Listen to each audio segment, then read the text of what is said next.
Durante el reinado de Salomón, la tierra conoció el brillo de la sabiduría y la pompa de los días en que el templo ardía en incienso, y el rey mandaba sobre estructuras que parecían hablar de eternidad.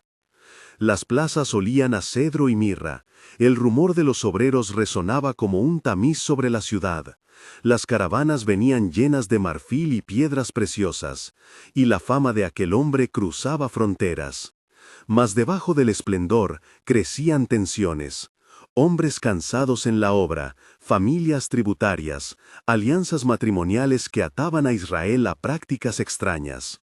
La grandeza, por sí sola, no guardó la fidelidad del pueblo ni templó el corazón de quienes gobernaban. A veces, la gloria engendra semilla de caída. Fue en esos años cuando las decisiones tomadas en palacio empezaron a marcar rumbos que nadie imaginaba. La promesa davídica persistía, mas la nación se aproximaba a una fractura que habría de cambiar su historia. La narración que sigue muestra cómo la soberbia, el miedo y la falta de oído ante la palabra de Dios condujeron a la ruptura, cómo surgieron voces proféticas que llamaron al arrepentimiento, y cómo, aún en el juicio, Dios guardó un remanente y mantuvo viva la esperanza davídica. Si deseas acompañarnos hasta el final de este relato, suscribirte al canal y activar las notificaciones te permitirá recibir más narraciones que exploran la escritura con profundidad.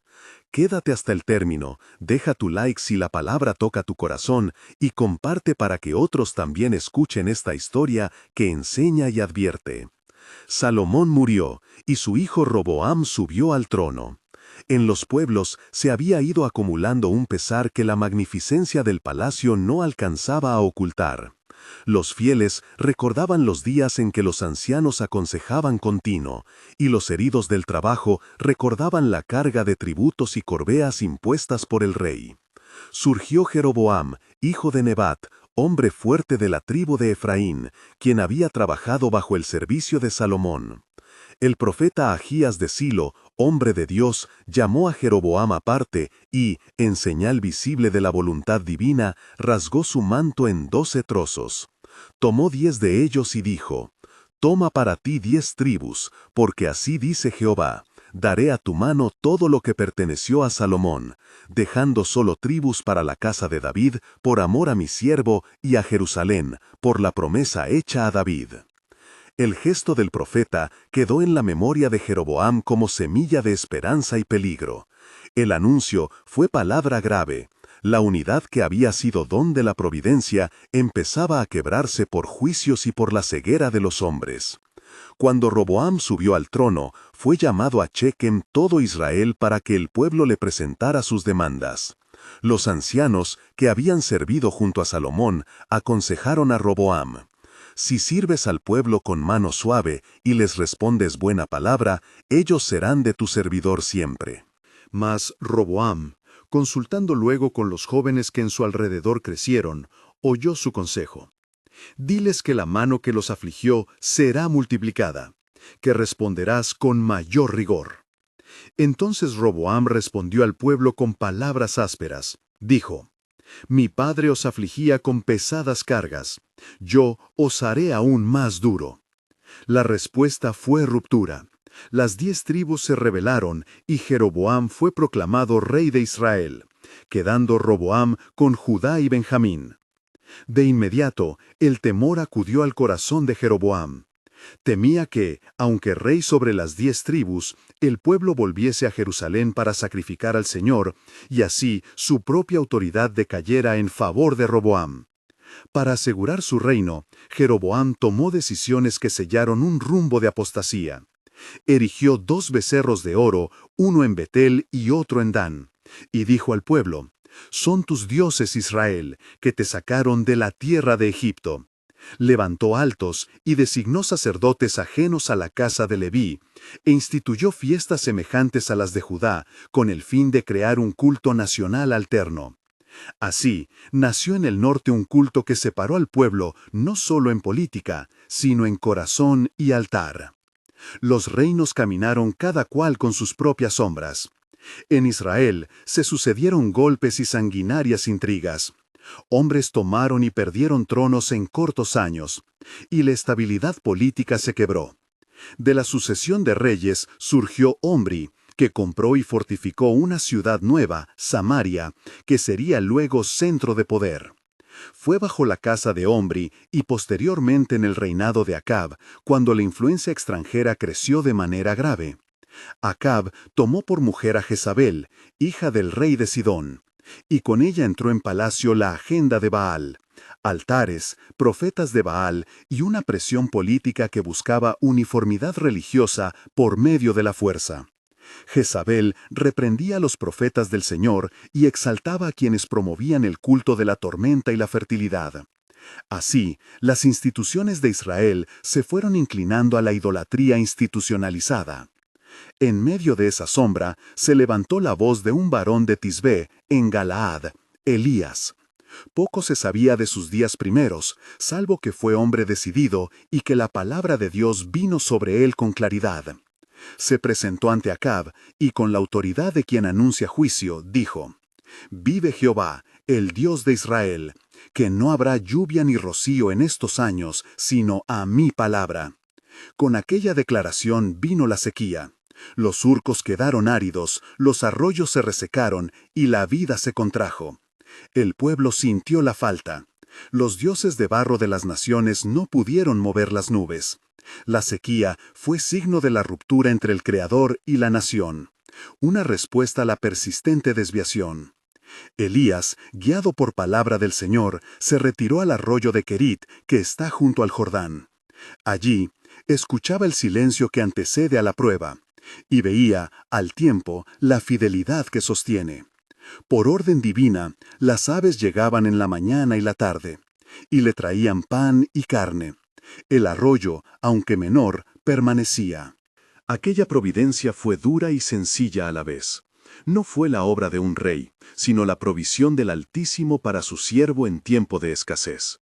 Más tarde la necesidad le condujo a Zarefat de Sidón, donde una viuda pobre lo acogió a riesgo de su poco pan. En la casa de la viuda, el aceite y la harina no se acabaron según la palabra de Dios, y, en un acto que reveló compasión y poder, cuando el hijo de la mujer cayó enfermo y murió, Elías lo tomó, oró y lo devolvió en vida al hogar. Estos sucesos circulaban entre la gente como señales. Dios obraba donde su palabra era escuchada, aunque la nación mayoritariamente cegaba su oído. Con el tiempo, la oración de Elías halló su punto culminante en el Monte Carmelo. Convocó al pueblo y desafió a los profetas de Baal. ¿Hasta cuándo vacilaréis entre dos pensamientos? Si Jehová es Dios, seguidle, y si es Baal, id en pos de él. Preparó 2 altares, uno para el Señor, otro para los profetas de Baal. Y aconteció que los profetas de Baal invocaron con voces y saltos, rasgaron sus pechos, y el tiempo pasó sin señal. Elías, por su parte, ungió agua sobre la ofrenda hasta que la madera, la piedra y el suelo quedaron empapados. Entonces oró al Señor: «Señor, acepta ahora la palabra de tu siervo». Y descendió fuego del cielo que consumió el holocausto, la leña, las piedras y hasta el agua en la zanja. Al verlo, el pueblo postró sus rostros y dijo: «Jehová es Dios». Fue aquel un momento de convicción, que sin embargo no corrige voluntades endurecidas por la política y por la violencia. La respuesta de la facción que se aferraba al poder fue brutal. Jezabel, ofendida por la ejecución de los profetas del falso Dios, lanzó amenazas contra Elías. El profeta, que antes había resistido en la oración, sintió miedo y huyó hasta Berseba de Judá. Dejó su manto y caminó al desierto, pidiendo al Señor que pusiera fin a su vida. Se sentó bajo un árbol y, exhausto, solicitó morir. Pero el ángel del Señor lo cubrió con comida, y aquella mantención simple le devolvió fuerzas para subir al monte Horeb. Allí, en la cueva, el Señor se le apareció y le habló no en el trompeteo del viento, ni en el temblor de la tierra, ni en el fuego, sino en un susurro apacible. En ese encuentro, Dios le encomendó volver y ungir reyes según su designio, a Hazael para Siria, a Jehú para Israel y a Eliseo como sucesor profético. El susurro confirmó que el camino de la historia no depende solo de las fuerzas visibles. Hay detrás la paciencia de Dios y la conducción de su propósito. Aun cuando las voces proféticas sonaron, el pueblo persistió en ciclos, alternaban reformas y retrocesos, hubo breves respiros de fidelidad y largos años de apostasía. Los profetas que siguieron, como Amós y Oseas, hicieron palabras duras pero claras. Amós denunció la violencia contra el pobre y la confianza en sacrificios vacíos. Oseas usó su propia vida conyugal como señal. Su esposa infiel ilustró la infidelidad de Israel hacia Dios. Ambos señalaron que la religión sin justicia o la piedad externa no es garantía ante la ira justa del Señor. Los recursos del reino se vaciaron en orgullo y alianzas que no protegieron a la nación ante el poder creciente de Asiria. Llegó el asedio y la caída. Samaria, centro de Israel, fue sitiada. El hambre corroía, las murallas resistieron y al final la ciudad fue entregada. Muchos hombres llevaron cadenas hacia un norte que no conocía la misericordia de aquel pueblo. La deportación asiria en 722 a.C. selló la dispersión de las 10 tribus. No fue un castigo sin causa. La historia misma, en su tejido, mostraba que la adoración de becerros, la opresión de los pobres y la persistente negación de la autoridad del Señor condujeron a la ruina política y social. Entretanto, en Judá hubo épocas de reforma y de retroceso. La línea de David fue preservada por la providencia, pero marchó a través de pruebas y depuraciones. A lo largo de esos siglos, la figura del remanente aparece como hilo de esperanza. No todo fue destrucción. Hubo levitas y sacerdotes fieles, hombres y mujeres que guardaron la palabra, que enseñaron al niño y acudieron al templo con corazón quebrantado.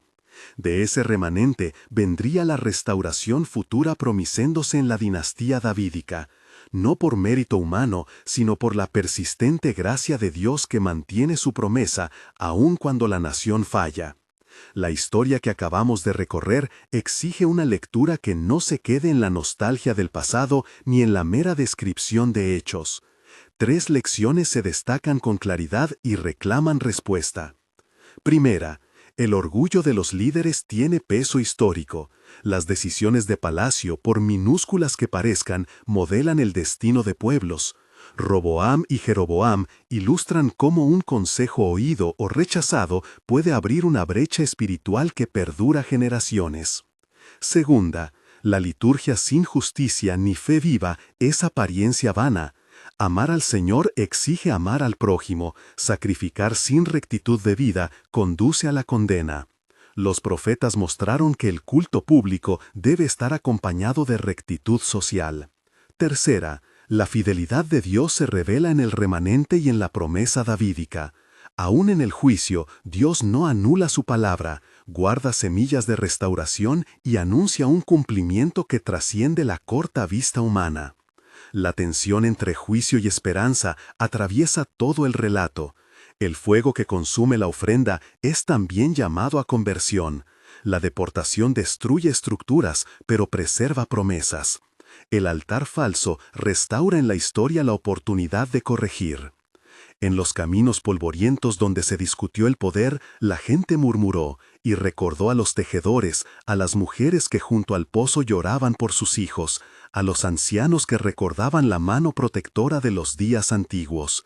La voz profética siguió siendo, para quienes quisieran oírla, faro y aguijón. El pueblo quedó ante la pregunta que la ruptura dejó. ¿Anhelarán la restauración obedeciendo al Señor o lo reemplazarán por dioses de su propia manufactura? El relato no termina aquí.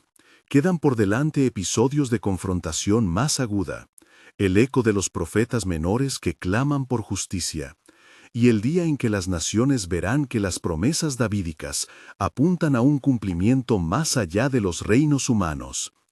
Pero lo esencial ya ha quedado plantado: la soberanía de Dios, la consecuencia del pecado y la inagotable promesa de misericordia que sostendrá a quien vuelva su rostro al Señor.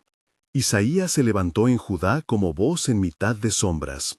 En aquellos días, dice la tradición, la palabra vino a él en visión. Llamó al pueblo a arrepentirse, denunció la alianza con naciones paganas y señaló al trono de David con palabra de juicio y de esperanza. Entonces profetizó que del tronco de Isaí brotaría un retoño justo, y habló de un rey que juzgaría con rectitud y traería paz para los humildes. Sus palabras fueron duras contra la soberbia de los príncipes y tiernas hacia el remanente que confiaría en la misericordia del Señor. Sucedió pues que en Judá hubo reyes de firme y de flaqueza. Ezequías fue hombre que temió al Señor. Quitó los altares extraños, rompió los postes cerrados y restableció la observancia en Jerusalén. En su tiempo vino la poderosa mano de Asiria, y su rey envió mensajeros que burlaron y amenazaron. Entonces subió la consternación por toda la ciudad. Las madres guardaron silencio en sus casas y los ancianos cerraron sus puertas. Ezequías se humilló ante el Señor y dijo: «Oh Señor, tú conoces que yo soy hombre y que mi pueblo está en graves apuros. Haz oír, te ruego, tu voz y libra a tu pueblo». Y el Señor envió señal de salvación. La sexta ciudad en que puso la mano de Asiria fue puesta en confusión, y un ángel del Señor hizo retroceder al ejército, y la muralla quedó firme. Así quedó patente que la salvación no viene del poder terrenal, sino de la fidelidad del Altísimo. Mas no todos los días fueron de rectitud. Manasés, hijo de Ezequías, hizo lo malo ante los ojos del Señor. Edificó altares a los ídolos, abrió puertas a la idolatría y dirigió a Judá por sendas de perversidad por muchos años. Y vio la nación el fruto de la impiedad. Vino la aflicción, y Manasés fue tomado preso hasta humillarse y volverse al Señor en su cárcel. Aún así, la senda estaba marcada por oscilaciones de fidelidad y apostasía. Más tarde surgió Josías, joven rey que buscó al Señor de corazón. En la restauración del templo hallaron un libro de la ley que muchos desconocían. Al leer sus palabras, el pueblo se conmovió y se hizo reforma. Josías quitó los lugares altísimos y purificó la casa del Señor. La multitud volvió a celebrar las fiestas según la ley antigua. Mas la reforma no bastó para detener los vientos que venían del oriente. Las potencias se movían. Nabucodonosor, de Babilonia, subía en poder, y los reinos temblaban ante su espada. Entonces se cumplieron las palabras de los profetas que habían clamado por largo tiempo. Jeremías, llamado desde su juventud, fue voz de lamento y de protesta. Aconsejó la obediencia y advirtió del juicio venidero. Mas muchos negaron su palabra y prefirieron los consuelos de mentiras dichas por falsos profetas. Jeremías alzó su clamor en las puertas de la ciudad y escribió cartas que imploraban humildad. «Convertíos cada uno de su mal camino», dijo, «y quedaréis en la tierra que dio a vuestros padres». Pero la dureza del corazón prevaleció. Sucedió que vino el cerco, la hambre taladró las entrañas de la ciudad, la puerta fue traspasada y el templo fue profanado. Sedequías, rey de Judá, quebrantó su juramento, y la ciudad fue saqueada conforme al decreto de aquel que juzga las naciones. Y aconteció lo terrible, el fuego consumió, el muelle del altar quedó en ruinas, y muchos fueron llevados en cadenas a la orilla de ríos extraños. Jeremías lloró y escribió lamentaciones, y en la ribera de los ríos de Babilonia los deportados cantaban con voz quebrantada, y no pudieron cantar los cantos del Señor. Así la casa de David vio su honra reducida, y la tierra se llenó de lutos. En medio del cautiverio surgieron hombres a quienes el Señor dio visiones junto a corrientes de agua. Ezequiel, entre los desterrados junto al río Quebar, tuvo sueños de ruedas y de seres que alababan. Vio la gloria que partía del templo y oyó juicios contra la casa rebelde. Sus palabras fueron símbolo y exhortación. La ruina vino por causa del pecado, mas también la restauración habría de brotar cuando el corazón fuese convertido. Sin embargo, no todo fue desconsuelo. En la conversación secreta entre los profetas y el Señor se abrieron promesas que trascienden el dolor inmediato. Jeremías habló de un nuevo pacto que sería escrito en el corazón y anunció que las memorias antiguas serían perdonadas. Habló de un renuevo davídico que traería luz en tiempos de oscuridad. Estas palabras se convirtieron en estandartes del remanente que no perdió la esperanza. Y así, entre cadenas y oraciones, entre lamentos y visiones, permaneció la certeza de que Dios no desiste de su promesa. Surgió un día un edicto pronunciado por un rey que aún no conocía el temor de Israel en su casa. Ciro, rey de Persia, quebró el cetro de Babilonia y proclamó libertad para los pueblos cautivos. Llamó a los que estaban en destierro para que subiesen a su tierra y reedificasen el templo del Señor. Entonces muchos oyeron el llamado y su corazón se alzó en esperanza. Otros miraron con cautela, pues el polvo de Babilonia aún pegaba en las sandalias. El retorno fue trabajo de manos humildes y de voluntades enteras.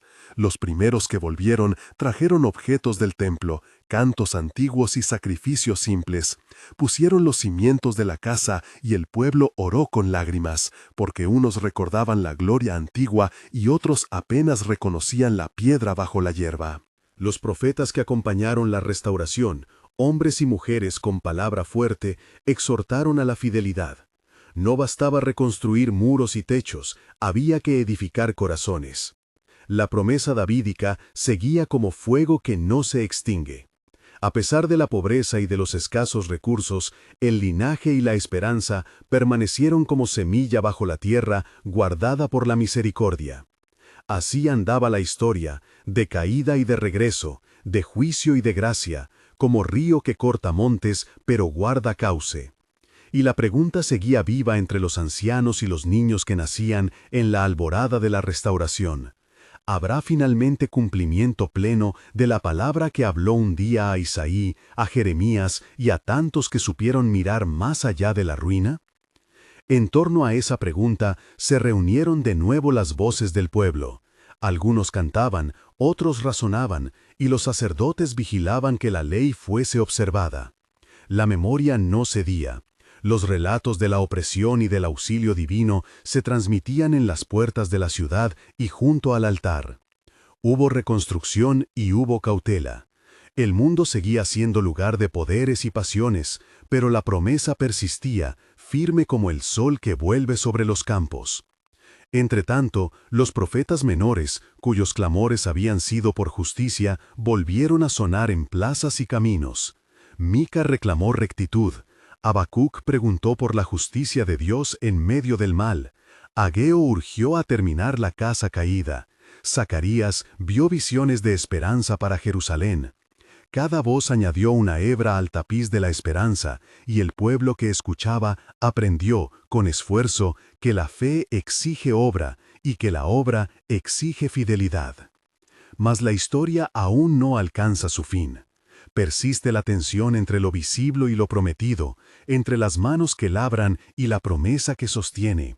Y en las noches de vigilia, bajo el manto de las estrellas, algunos aún recitaban las antiguas oraciones.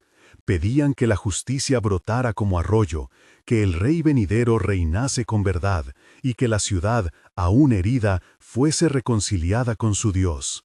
Así quedó plantado el anhelo, que, como raíz escondida, espera dar fruto en el tiempo que solo el Señor conoce. Y aconteció que cuando se alzaron los cimientos de la casa del Señor y las piedras fueron puestas en su lugar, los ancianos que habían visto la primera casa derribada prorrumpieron en llanto, y muchos otros dieron voces de gozo. Mas unos miraban la obra con ojos que pesaban, porque la gloria primera parecía haberse ido, y el altar nuevo no había recobrado la magnificencia de antaño. Así la obra quedó dividida entre júbilo y lamento, y la memoria antigua pesaba sobre los hombros del pueblo como una carga que no acababa de soltarse. Zorobabel, hijo de Sealtiel, príncipe en la tierra, y Josué, hijo de Josadac, sumo sacerdote, dirigieron las manos al trabajo y ofrecieron sacrificios con voz quebrantada. Los profetas Ageo y Zacarías alzaron sus palabras como arados que abren la tierra reseca. Llamaron a terminar la casa y a no temer la escasez, porque la mano del Señor estaba con los que trabajaban para su santidad. Y el pueblo, movido por la palabra de los profetas, reunió lo que tenía y alzó muros humildes, y se colocaron puertas y ventanas, y se fumigaron las mieses con rueca de oración. Mas las ciudades de los alrededores se turbaban, y hombres que temían la reconstrucción enviaron cartas y palabras de contienda. Procuraron detener la obra con artimañas y con discursos ante los gobernadores de la tierra. El trabajo fue interrumpido por tiempos, y los que edificaban sintieron desaliento. Entonces los profetas hablaron otra vez, y exhortaron al pueblo a no confiar en la fuerza de la espada, sino en la fidelidad del que cumple promesas antiguas. Y así, con esfuerzo y humildad, acabaron la obra del templo, y se celebró la dedicación con sacrificios y con cantos que los pies de los que volvieron no olvidarán. Los años que siguieron trajeron nuevos oficios. Surgieron sacerdotes que cuidaron del altar, levitas que entonaron salmos, y escribas que aprendieron la ley y la transmitieron a las puertas de la ciudad. Mas la casa se erigió pequeña ante los recuerdos. Los discursos antiguos sobre la grandeza davídica no hallaban aún su cumplimiento en la ciudad reconstruida. Y el pueblo, dividido por corrientes de fidelidad y de acomodamiento, buscó siempre la manera de vivir conforme a la ley, sin que la ley fuese siempre el impulso del corazón. En aquellos días vinieron hombres que, por deber y celo, trabajaron en restaurar la vida interior del pueblo. Esdra, escriba de la ley de Moisés, cruzó los caminos para enseñar la verdad y leer la ley delante de todos los que sabían escuchar. Y se congregó la gente en el lugar abierto, y él leyó desde la mañana hasta el mediodía, y cuando la voz del lector callaba, multitudes quedaban en silencio, temblando ante la palabra que demandaba vida nueva. Muchos lloraron al oír la ley, porque entendieron cuánto se habían apartado, y Esdra, de pie, oró por misericordia y por perdón, reconociendo que la letra, sin conversión, era instrumento de condena. Nehemías llegó con celo de guardar la ciudad. Hombre de ánimo decidido, pidió ayuda y permiso al rey que le dio favor, y volvió para reedificar los muros caídos de Jerusalén. Recorrió de noche los cimientos deshechos, viendo las puertas derruidas y las olivas que crecían sobre piedras antiguas. Convocó al pueblo y dijo: «Levantemos los muros y cesarán las afrentas». Y muchos respondieron: «Manos tendremos para la obra».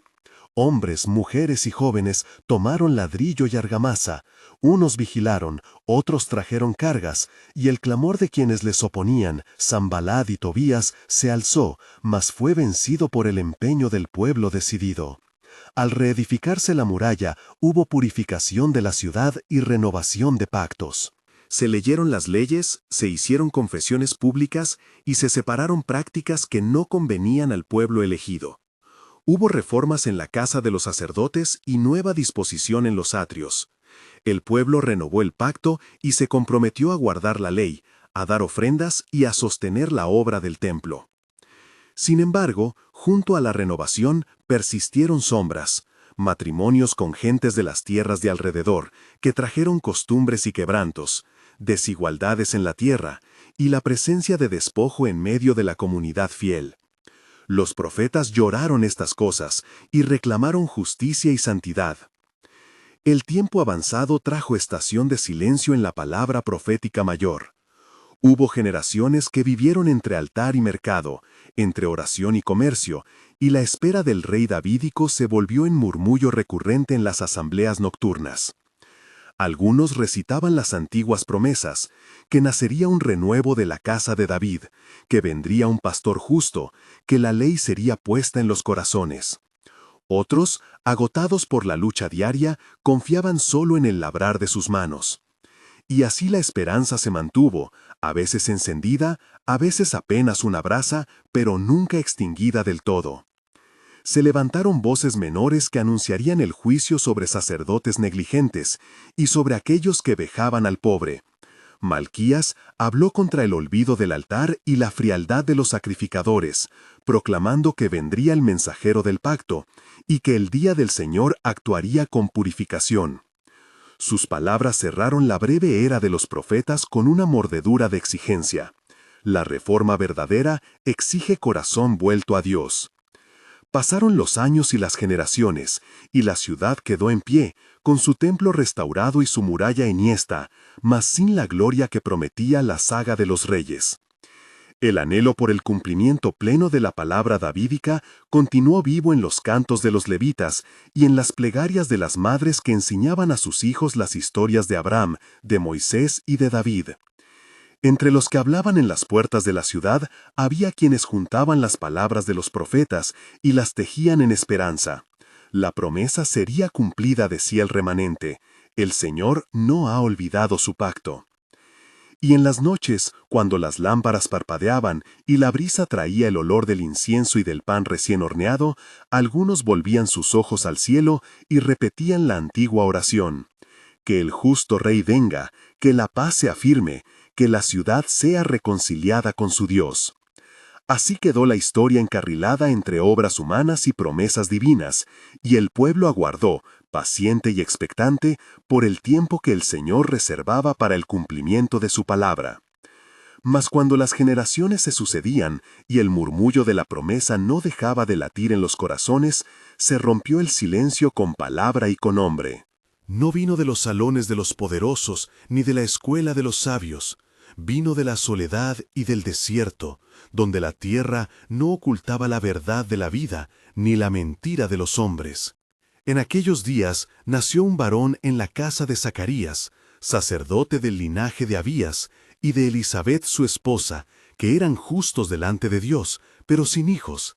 Y aconteció, conforme a la misericordia que aguardaba el pueblo, que el ángel del Señor se apareció a Zacarías en el templo, anunciándole el nacimiento de un hijo que prepararía el camino del Altísimo.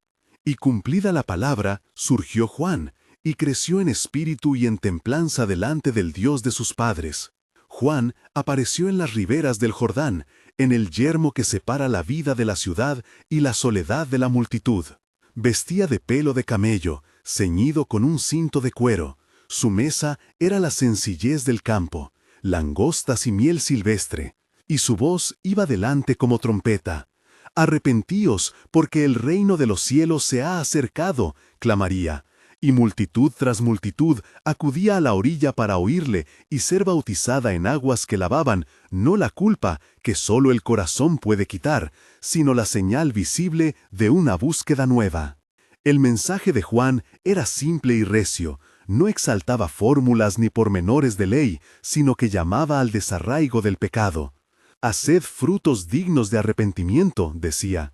«No os engañéis pensando que la filiación de Abraham os libra. El hacha está ya puesta a la raíz de los árboles muerto, y todo árbol que no da buen fruto será cortado y echado al fuego». Y muchos confesaban sus faltas, y el Jordán se poblaba de aquellos que salían del agua con rostro húmedo y corazón sacudido. Se oyeron también voces de los maestros. Algunos, atraídos por la novedad, venían a ver cómo la palabra quebrantaba hábitos. Otros, de los fariseos y saduceos, vinieron no para hallar consuelo, sino para ser examinados por aquella palabra que calaba hondas raíces. Entonces Juan, viendo su actitud, les dirigió palabras duras.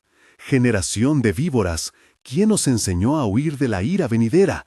Mostrad pues fruto digno de arrepentimiento, y no digáis, tenemos a Abraham por padre, porque os digo que de estas piedras Dios puede levantar hijos a Abraham». Mientras tanto, en aldeas y en ciudades, en talleres y en hogares, corrían relatos sobre aquel que llamaba al cambio y expiaba delante del pueblo. Los profetas que habían callado por años veían en su voz la continuidad de la promesa. Los ancianos recordaban la sentencia de Malaquías, que vendría un mensajero del pacto, y lo llamaban el que allana el camino. Se tejían en las puertas conversaciones largas sobre la llegada del Mesías. Unos pensaban en rey de espada y cetro, otros en pastor que traería justicia y paz. Y en Nazaret creció un joven llamado Jesús, de la estirpe de David, hijo de María, mujer de buena fama, y de José su esposo, carpintero por oficio. Creció en sabiduría y en estatura, y en gracia delante de Dios y de los hombres. Sus manos conocieron la madera y la herramienta, su boca las historias de los patriarcas. En él se guardaban promesas como un tesoro escondido, aunque para muchos todavía no fuera tiempo de hablar del misterio. Cuando hubo de cumplirse la palabra que todo el pueblo aguardaba, Jesús vino desde Galilea al río donde Juan bautizaba. No lo hizo por necesidad de purificación, pues no había pecado en él, mas vino en obediencia al designio del Padre, para que toda justicia se cumpliera. Y al presentarse ante Juan, éste se turbó, considerando su propia pequeñez y la majestad de aquel que venía. «Yo necesito ser bautizado por ti», dijo Juan, «¿y tú vienes a mí?» Mas Jesús respondió con sencillez, «Deja ahora, conviene que así cumplamos toda justicia». Y Juan consintió. Al momento que Jesús salió del agua, aconteció un prodigio de lo alto. Los cielos se abrieron y el Espíritu del Señor descendió sobre él en figura corporal, como paloma. Y una voz vino del cielo, como eco de los tiempos antiguos, diciendo, «Este es mi Hijo amado, en quien tengo complacencia». Los que estaban en torno quedaron asombrados, algunos buscaron razones, otros callaron con temor reverente. El desierto guardó aquel soplo de claridad, y las aguas del Jordán volvieron a su cauce con la memoria de un encuentro cuya hondura no cabía aún en palabras humanas. La fama se extendió por toda la región. Juan continuó su predicación con renovada fuerza, y muchos creían, pero también surgieron murmuraciones entre los que temían perder su influencia. El sumo sacerdocio, desde Jerusalén, mandó a algunos para indagar lo que se decía. Los escribas especulaban sobre tiempos y señales, y hombres de guerra miraban con cautela al que atraía multitudes. Entre el pueblo, sin embargo, la esperanza tomó rostro diferente. No era solo la promesa de un rey, sino la proximidad de un amigo que andaba entre ellos. Jesús, tras el bautismo, se retiró de la mirada de la muchedumbre. La Escritura señalaba que debía pasar por lugares de prueba y ayuno. Así, en obediencia, se apartó al desierto para ser tentado por aquello que afligía la carne y probaba la voluntad. Allí, solo con el Padre y con los elementos, fue tejido su anhelo de fidelidad. Mientras tanto, Juan seguía llamando a la conversión, sabiendo que su ministerio, aunque vigoroso, debía ceder paso al que venía después. «El que viene tras mí», decía, «es más poderoso que yo.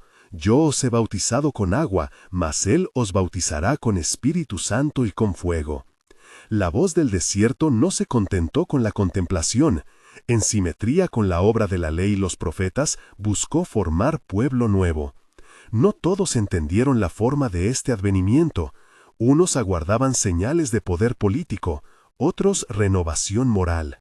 Pero entre quienes se acercaban, muchos sintieron romper las cadenas de la rutina. Los despreciados hallaron escucha. Las mujeres, acostumbradas al silencio, hallaron lugar entre los que confesaban. Los pobres entendieron que en Dios había cabida para su dolor. En Jerusalén, los ancianos del templo discutían en voz baja. Algunos veían en Juan la continuación de la antigua profecía, otros la inquietud de un espíritu que podía remover cimientos. El altar y la ley, que tantas veces se habían confundido con el favor, se veían obligados a mostrar su rostro verdadero. ¿Era la práctica cultual suficiente sin un corazón vuelto? Las preguntas resonaban en los corredores del templo, en las plazas y en las casas. Y así la historia se fue tensando hacia encuentro mayor. El pueblo, que había pasado por renovaciones humanas y reformas de muros, ahora se enfrentaba a la obra de Dios que no se limitaba a piedra y rito, sino que llamaba a transformación del ser. Juan justificaba la espera del remanente. Jesús, por su parte, comenzaba a mostrar que la promesa davídica no sería solo restitución de tronos y tierras, sino restauración de la alabanza, la justicia y la misericordia. La música de los levitas en el templo seguía con sus cantos, y en las puertas se repetían relatos de patriarcas. Sin embargo, la novedad que brotaba del Jordán alteraba el ritmo. Ya no bastaba recitar promesas, había que habitarlas. Las mujeres que habían guardado historias en la cuna de los hijos preguntaban entre sí si, por fin, el renuevo de la casa de David se manifestaría como el pastor justo prometido. Y en la penumbra de las noches, algunos que habían aprendido a esperar con paciencia renovaban su oración, no con temor ritual, sino con anhelo vivo. Ven, Señor, cumple tu palabra y haz brillar tu rostro sobre nosotros. La esperanza se transformaba, pues, en acontecimiento visible. El mensajero en el desierto, el hijo en las aguas, la paloma que descendía.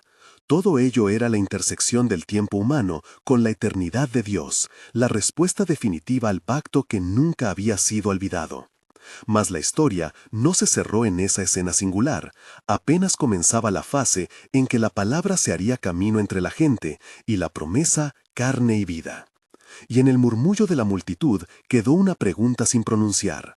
¿Cómo respondería cada uno cuando la palabra se pusiera a caminar entre ellos? Algunos cerrarían el corazón, otros abrirían sus manos. Así, mientras el río seguía su curso y el rumor del bautismo se perdía en las colinas, los hombres y las mujeres de la tierra preparaban los pasos para una vida que habría de cambiarse por siempre. Y aconteció que Jesús comenzó a andar por las sendas de Galilea, enseñando en las sinagogas y junto a los caminos. Muchos le seguían, atraídos por la sencillez de su palabra y por la autoridad que no procedía de maestros aprendidos, sino del que hablaba con poder. Llamó a hombres sencillos, a Pedro y a Andrés junto al mar, a Jacobo y a Juan, hijos de Zebedeo, cuando dejaban las redes, y ellos sin demora le siguieron. En los pueblos sanaba a los enfermos, y donde tocaba una vida, ésta hallaba alivio. Los que eran excluidos volvían a la comunidad, los ciegos veían, los sordos oían, y la noticia corría como fuego en mieses maduras. Mas no faltaron murmullos de los que guardaban la letra sin el corazón, y las preguntas nacían en labios de los escribas y de los fariseos. Un día, hallándose la muchedumbre apretada junto a la orilla del lago, subió él a una barca, y sentado, habló a la multitud con parábolas, abriendo ventanas de misterio para quien tuviera oído para oír. Y la palabra caló profundo, provocando tanto esperanza como inquietud, porque donde la gracia se revela, también la oposición se hace visible. Así la historia continuaba su curso, y las conciencias recibían la prueba de su elección. Y aconteció que, una vez sentóse en la barca, y la multitud estuvo junto a la orilla, habló por parábolas y dijo: «Mirad, salió el sembrador a sembrar». Y mientras sembraba, parte de la semilla cayó junto al camino, y vinieron las aves y la devoraron. Otra cayó sobre la roca, donde no tenía mucha tierra, y pronto brotó, porque no tenía profundidad de tierra. Pero cuando salió el sol, se secó, y por no tener raíz se marchitó. Otra cayó entre espinos, y los espinos crecieron y la ahogaron. Y otra cayó en buena tierra, y dio fruto, 100, 60 y 30 por uno. La multitud guardó silencio, y algunos murmuraron entre ellos buscando el sentido. Entonces Jesús, abriendo los ojos, dijo a los discípulos en secreto: «A vosotros os es dado conocer los misterios del reino de los cielos. A los demás les hablo por parábolas, para que viendo no vean y oyendo no entiendan. Porque son corazones duros los de muchos, oyen la palabra y al momento la olvida, la ocupación del mundo y la seducción de las riquezas la ahogan. Otros la reciben con alegría y se muestran por un tiempo, mas no echan raíz, y solo el corazón dispuesto es tierra fértil que da fruto». Y explicó a sus amigos cómo la misma palabra podía producir diversos destinos según el alma que la recibiera. Habló también del grano que queda oculto hasta el tiempo de la cosecha, y de la semilla que crece sin que el hombre sepa cómo. Y la multitud escuchó, unos con anhelo, otros con sospecha, y muchos con una inquietud que comprimía el pecho. Al caer la tarde, dijo a los suyos: «Crucemos al otro lado». Y tomaron la barca, mas mientras navegaban, levantóse una gran tempestad, y las olas cubrían la barca, de modo que parecía que iba a hundirse. Y Jesús dormía en la popa sobre un almohadón. Entonces despertáronle los discípulos: «Maestro, ¿no tienes cuidado de que perezcamos?». Y él, levantándose, reprendió al viento y dijo al mar: «Calla, enmudece». Y el viento cesó, y sobrevino una grande calma. Los hombres quedaron asombrados y se decían unos a otros: «¿Quién es este, que aun al viento y al mar manda, y le obedecen?». Y el temor, mezclado con una nueva esperanza, se asentó en sus rostros. Las palabras del que hablaba con autoridad no eran solo palabras, traían poder sobre la creación y sobre la vida herida. Volvieron a la orilla, y en Capernaum se difundió la noticia. Entró Jesús en casa de Pedro, y hallaron a la suegra de Pedro postrada con fiebre. Él, acercándose, tomóle de la mano, y la fiebre la dejó, y ella se levantó y les servía. Al caer la tarde, llevaron a su puerta muchos enfermos y endemoniados, y sanó a muchos, y echó fuera espíritus inmundos con sola palabra, y no permitía que los espíritus se manifestasen, porque ya conocían su nombre. La fama crecía, y con ella la curiosidad y la oposición. Algunos vianos con asombro, otros, entre los escribas y los hombres que defendían la letra, tejían preguntas en voz baja. Preguntaban por la autoridad con que perdonaba pecados, por la libertad con que obraba en días de reposo, y su corazón, atado a la tradición que protegía su poder, no podía comprender que la misericordia rebasara los bordes del reglamento. Una vez vino a él un hombre poseído por espíritu de mudo, y hallándole, el espíritu fue echado, y la gente se maravilló de que aún lo mudo hablara, y el poder de Dios era visible. Mas algunos decían, «Echa los demonios por Beelzebú, príncipe de los demonios». Jesús, que veía el interior de los pensamientos, respondió con firmeza, «Todo reino dividido contra sí mismo será asolado. Si Satanás echa a Satanás, está dividido. ¿Cómo pues permanecerá su reino?» Y puso ante ellos una parábola sencilla que dejaba ver la falsedad de su acusación. Sus palabras abrían ventanas que algunos miraban con gozo y otros con recelo. Enseñó en la sinagoga, enseñó junto al camino, y en medio de las enseñanzas llamó a la gente a la conversión. «Arrepentíos, porque el reino de Dios está cerca», y mostró con parábolas la urgencia de volverse a la justicia, a la misericordia y a la verdad. Entretanto, los aldeanos y los peregrinos traían a los que estaban postrados, a las que habían sido despreciadas, a los que la ley había dejado fuera. Él, tocando la vida herida, la restituyó, y las mujeres que antes callaban, ahora compartían su gratitud, y los pobres encontraban en sus palabras consuelo y esperanza. En la mesa de los que eran mirados con suspicacia, hubo lugar para palabras de perdón, y en las plazas pequeñas voces renovadas cantaban sobre la bondad que se hacía visible. No faltaron, sin embargo, los que se acercaban con fines de prueba. Algunos le tentaban con preguntas para ver si caía en contradicción, otros aguardaban un signo que les sirviera de pretexto. Jesús, mirando a cada uno, les respondía a menudo con otra pregunta o con una historia que volvía su intención hacia el corazón, porque sabía que las preguntas que buscan herir no desean verdad, sino victoria. Y así la tensión fue en aumento. Había quienes, oyendo la ternura de su juicio, inclinaban la cabeza. Y había quienes, sintiendo que su influencia era desafiada, comenzaron a tramar entre sí. Se reunían los ancianos y los escribas, y los fariseos discutían sobre la amenaza que representaba aquel maestro, cuya humildad era mayor que su autoridad, y cuya autoridad no venía de ellos. Y en las plazas y en las casas, la voz de Jesús seguía extendiéndose, desatando esperanzas y suscitando resistencias que, como raíces secretas, se preparaban para enfrentar la luz que venía a clarear lo oculto. Entretanto, los 12 se mantenían cerca, escuchando y aprendiendo. Les enseñaba a orar con sencillez, les mostraba el camino de servicio y les enviaba a predicar con poco y confiar en la provisión. En las noches en que las conversaciones se prolongaban junto al fuego, preguntaban por la llegada del reino. Y él, con ojos que miraban más allá de las inmediatas respuestas, les habló de paciencia, de fidelidad y de la necesidad de vivir la verdad antes de buscar su proclamación. La historia, pues, avanzaba. La palabra se hacía camino, y, al andar, despertaba en cada paso la luz o la sombra que cada corazón llevaba consigo. Y mientras algunos se preparaban para abrir puertas, otros cerraban las suyas. Pero la corriente que había empezado a correr no se detendría por mucho tiempo, porque la obra que Dios ponía en movimiento era mayor que los reparos humanos y caminaba hacia la plenitud de su tiempo. Y aconteció que, concurrida la gente en número, subió él a una barca y se sentó en ella junto al lago, y toda la multitud estaba en la orilla, escuchándole. Hablaba muchas cosas por parábolas, enseñando según la necesidad de cada corazón.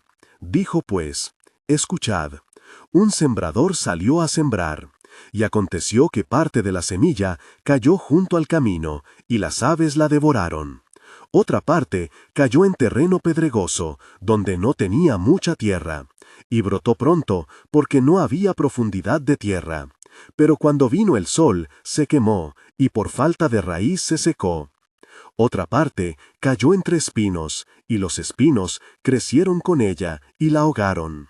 Mas otra parte cayó en buena tierra, y dio fruto, que brotó y creció, y produjo 100, 60 y 30 por uno. Y cuando hubo concluido, dijo: El que tiene oídos para oír, oiga. Y sus discípulos le preguntaron aparte: ¿Qué quiere decirnos esta parábola? Entonces él les explicó en la cercanía de la barca, abriendo el misterio de los cielos. Habló del significado de la semilla, del camino, de la roca y de los espinos, y mostró cómo la palabra de Dios cae en los corazones según la disposición de cada uno. Dijo: A vosotros os es dado conocer los secretos del reino de Dios, pero a los que están afuera todo se les dice por parábolas, para que viendo no vean y oyendo no entiendan. Y habló también otras parábolas: del tesoro escondido en un campo, de la perla de gran precio, de la red que recoge toda clase de peces.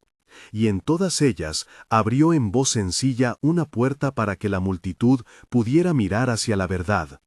Algunos se maravillaban de las palabras que brotaban de su boca. Otros permanecían duros, sin comprender lo que el Espíritu preparaba. Al ponerse el sol, él dijo a sus discípulos: Pasemos a la otra orilla. Y dejando a la gente, embarcaron como les fue mandado. Iban en la barca con él ciertas otras barcas. Mas mientras navegaban, levantóse una gran tempestad de viento en el lago, y las olas entraban en la barca, de modo que parecía que se hundirían. Jesús dormía en la popa sobre un cabezal. Mas los discípulos, llenos de temor, despertáronle, diciendo: Maestro, ¿no te importa que perezcamos? Él, levantándose, reprendió al viento y dijo al lago: Calla, enmudece. Y el viento cesó, y hubo gran calma. Entonces dijo a ellos: ¿Por qué sois así tímidos? ¿Cómo no tenéis fe? Y ellos se llenaron de temor, y se maravillaban diciendo el uno al otro: ¿Quién es este, que aun el viento y el mar le obedecen? Llegaron pues a la región de los Gadarenos, al lado opuesto del lago. Al desembarcar, salió al encuentro de ellos un hombre de la ciudad que tenía espíritu inmundo. Vivía entre las tumbas, y nadie podía atarle, ni aun con cadenas. Muchas veces le habían sujetado con grillos y cadenas, y quebrantaba los grillos y las cadenas, y nadie era fuerte para dominarle. Siempre, de noche y de día, en los montes y en los sepulcros, clamaba y se hería con piedras. Al ver a Jesús, corrió y se postró delante de él con gran grito, y diciendo con voz que todos oyeron: ¿Qué tienes con nosotros, Jesús, Hijo del Dios Altísimo? Te conjuro por Dios que no nos atormentes. Pues muchas veces el Espíritu lo había hecho hablar y conocía quién era aquel que venía. Jesús le preguntó: ¿Cómo te llamas? Y él respondió: Legión me llamo, porque somos muchos. Y rogaban al Señor que no los enviase al abismo. Había allí, en la distancia, una numerosa piara de cerdos que pacía en el monte, y los demonios le suplicaron diciendo: Si nos echas, envíanos a aquella piara. Jesús les dio permiso, y saliendo los espíritus, entraron en los cerdos, y la piara se precipitó por un despeñadero al lago, y se ahogó. Los que cuidaban los cerdos huyeron y fueron a dar la noticia en la ciudad y en los campos. Salieron a ver qué había sucedido, y hallaron al hombre que había sido sujeto de los demonios, sentado, vestido y en su juicio cabal, a los pies de Jesús, y se espantaron. Los que habían visto contaron lo ocurrido, y todos los vecinos se llenaron de temor. Y los que habían presenciado pidieron a Jesús que se fuera de su región, porque les sobrevino gran temor. El hombre, que había sido poseído, rogó quedar con él. Mas Jesús le envió diciendo: «Vuelve a tu casa y cuenta cuán grandes cosas Dios ha hecho contigo, y cómo tuvo misericordia de ti». Y él salió y comenzó a pregonar en toda la ciudad cuán grandes cosas había hecho Jesús por él. Y mientras la multitud discutía entre sí, el maestro subió a la barca con sus discípulos y se apartó de aquel lugar, y la enseñanza y la obra que hacía iban adelante, despertando corazones y provocando temores, esperanzas y decisiones que se abrían como sendas nuevas ante él.